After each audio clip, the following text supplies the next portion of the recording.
Lens breathing is the effect of zooming in and out as the lens focuses in and out.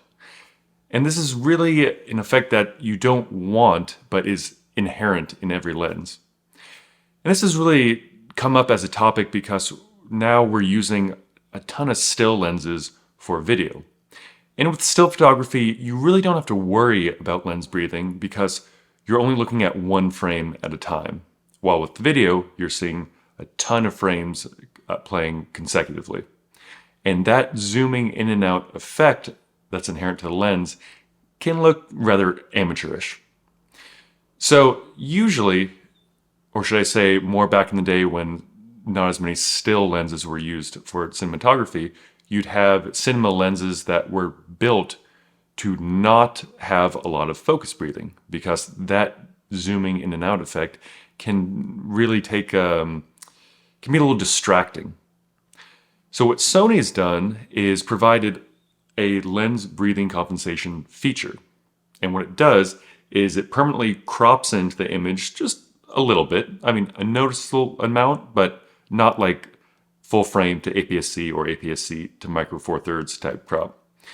And that allows the processor to automatically zoom in and out in the other direction that the lens is focusing so that the appearance of zooming in and out is canceled out.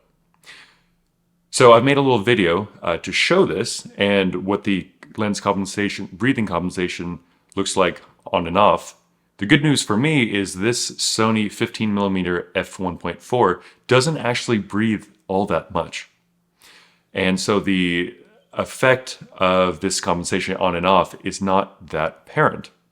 Now, to the contrary, when I rented the Sony 24mm f1.4 G Master lens, it's notorious for breathing a ton. And it does look, when you're focusing really quickly in to something really far out, or something that's already very close up to something very far out, it looks as if you're purposely zooming the lens in and out. And it just doesn't, it's distracting to say the least. But this compensation works really well to negate that effect. And I think it's truly a great selling point of the Sony FX30. And not all the Sony cameras have it. Right now, I know the FX30 has it, the A7 IV has it, and the Sony FX6 has it. And there might be one more, but I can't think of it off the top of my head. But if you're looking to purchase this camera, this feature is really, really incredible. And I do hope that more manufacturers use this feature or implement this feature in their new cameras.